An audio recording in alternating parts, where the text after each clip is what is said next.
And before it was all Twitcha, it was all these small push carts, and you can see them selling the dairy. But it was wiped out because suddenly the large companies and meat companies had a massive advantage. They were the ones that were able to make that investment, right? So you'll find it's already happening in the poultry sector. We watched it in Vietnam. Many small egg companies go out of business like that with the avian flu and the problems of that, right?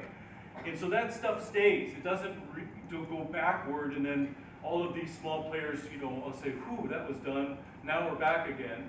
No, this tends to be a kind of a ratchet effect. And the supermarkets aren't the ones that only do it. They add into all these forces of infrastructure, de-protecting de facto the small players, the shocks of these food safety crises. You have an emotional divide, as you mentioned in the debate, where you have people, when we discuss this, some countries it's not really occurring yet very quickly in some sectors. In other countries it's gone much further. Typically in the places where this monetization has gone furthest, like South Korea or places like that, this debate is very strong. Okay, if you go, for example, to China, in certain settings in China, the debate is not yet strong because it's still just the wholesale markets. And obviously in India, most of the situation, it's the mandi that they're still buying from. So the effect is not percolated down to the small farmer yet, but over time, it will. And in this kind of situation, I think that you have to have some kind of, it feels like when I'm talking, there's like I'm in some science fiction, Mars or something. Maybe I am on Mars. Maybe it's my YouTube, film that is, if you just take it away. Okay, I'm going to demonetize. But that basically, on one side you have people that say none of this should happen or can happen because there are many hundreds of millions of small farmers. Okay, that is not true, of course. It might, maybe it should not happen, but will it happen is based on economics of these things that are sometimes there's resistance and it can be stopped for a certain amount of time. But in general, it's just like saying if you're 1915 in the United States, every single dairy producer is tiny. I mean, tiny. And you say, this should not and cannot happen. Well, why did it happen? It still happened that they were wiped out. And the reason was because the consumers were much stronger politically than the millions of small dairy farmers. There were programs that went in to try to help them, etc. So you tend to find that the strength of the consumers in the food industry and what they're going after then becomes a big factor in this play. But there's still, I think, a lot of myopia or blindness of policymakers because they say this cannot happen because we have so many small farmers. Okay, but the process is still occurring. Secondly, I think that what we see is there's an extreme differentiation of types of small farmers that, the ones that are asset poor are really being excluded by a lot of things all ganging up together.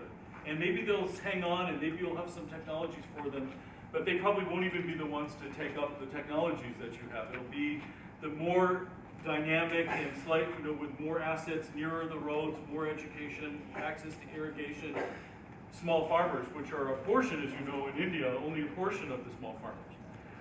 Third, there's various kinds of changes that occur that are not the most modern of this, but that, for example, can occur that bring in large number of small farmers and lead to diversification of incomes. So, for example, if you go to Gujarat and you say, there's Mumbai growing, incomes are growing.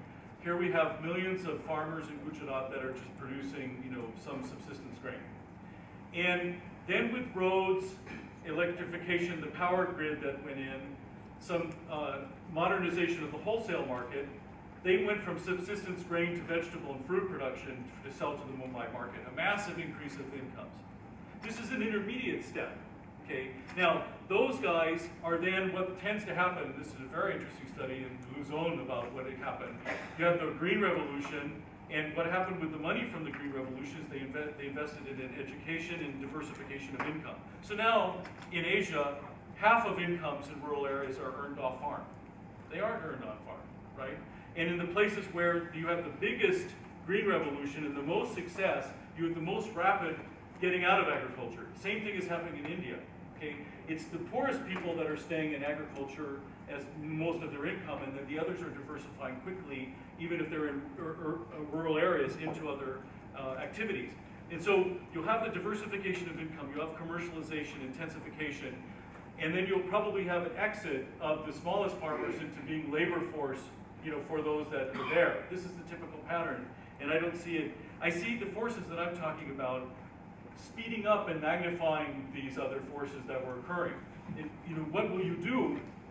To me, you need to then think about market infrastructure that will allow the intermediate steps to take place efficiently. And then, transitional things to help non-farm employment and transitioning out of agriculture for those that won't be able to stay in there. And then help those that stay in to get on what they call the value ladder and begin investing in technologies and product diversification so that they can stay up with the changing markets. The other thing about the changing nature of food we talked about last night at dinner, so I'll just use the example.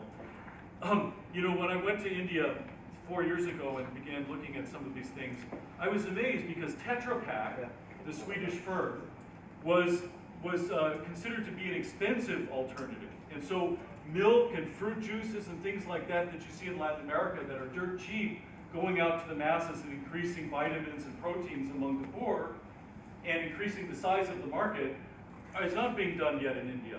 Okay, and so you have a chance for an interseasonal fruit juice market or dairy products that are differentiated with value that could become a much more massive thing. In Brazil, over 12 years, the price of milk went down by a factor of 10. Think about that.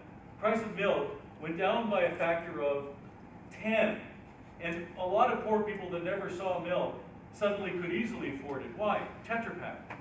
So it was a technological change that allowed not necessarily processing so everything becomes, some processed kind of weird foods. You can have the fresh.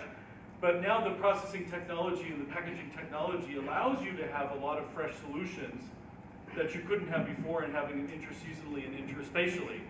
We can talk about that more. You can tell that I'm a little excited by it. I have to stop you. You have to stop me. Yes, we are 10 minutes beyond 12. I can allow for one question, but short one, and your response will also be. I'll say yes or no. Okay. Anybody just now on the left? One question, yes.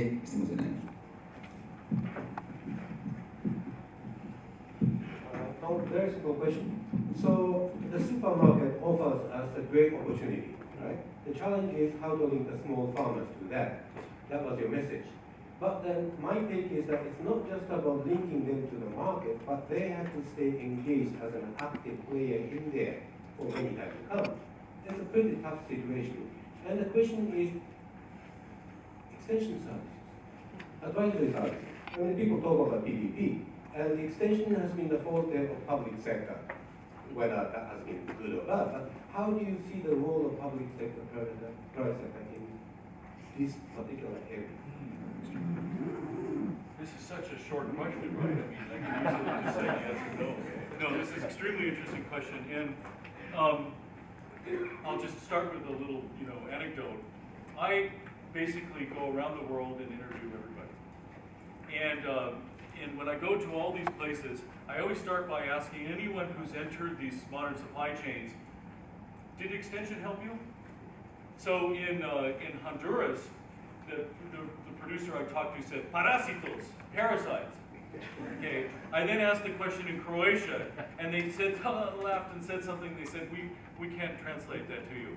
Okay. We go to Indonesia, to the rural areas around Bandung. We asked the question, and again, I can't remember the words in Bahasa, but they were not pleasant. Basically, they said there's a lot of extension agents. They have zero problem of access to extension agents. But in the pineapple zone in Western Java, they said, we try to chase them away with a stick. Okay. So the point is, we said, why? They said, first of all, they don't know anything but rice, and they know only what my grandfather knew about rice. Okay, but there are lots of them there, but we don't want to talk to them.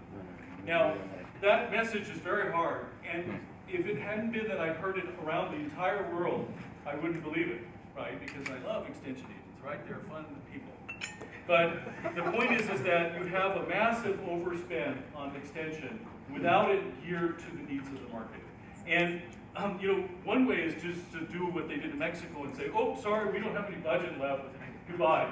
Hope you have a nice trip back to wherever you're from, because we're closing down extension service, it'll be privatized. The problem then is going back to your point about what do the smallest farmers do that are ready to make a transition, because if that extension service goes away and the private sector extension service is too expensive for them, then there's that intermediate group that you could have brought on board that's not available. Second point is that your point is fantastic about sustainability. There's environmental sustainability, there's market sustainability. And we did this study in Central America where a cooperative went and started to sell to supermarkets, a famous cooperative. And everybody got very excited, every donor that could possibly breathe and had a website started to shove these people, pictures of smiling, happy people on their websites, declared victory at all their meetings, and that was it. And they all went out of business. And everybody goes, oh yeah, excuse me, I don't want to talk about these guys. I think they ripped us off. I don't know, they're an outlier.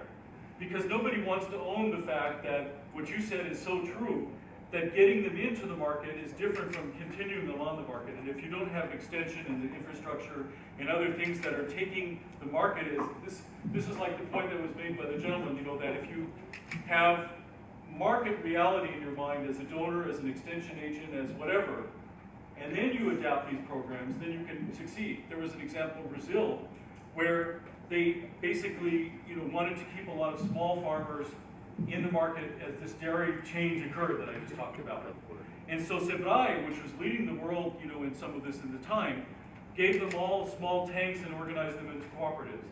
Then 60,000 small farmers went out of business in the dairy sector.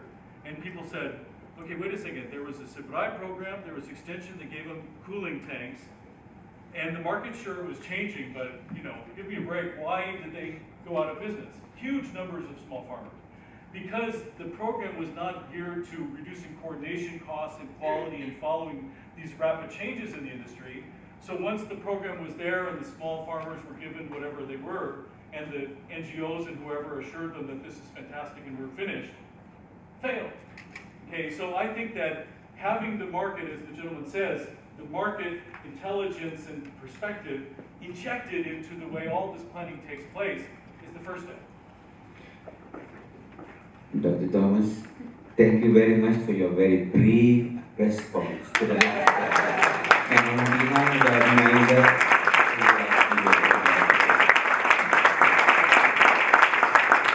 I'd like to serve in this melting pot restaurant just outside this room. And our session starts at 2 o'clock on making food value chains more conducive for markets. 1 o'clock? Yeah, I'm sorry, my glasses is off. Yeah, 1 o'clock. And we will continue with strategic trust too, so it's a continuation.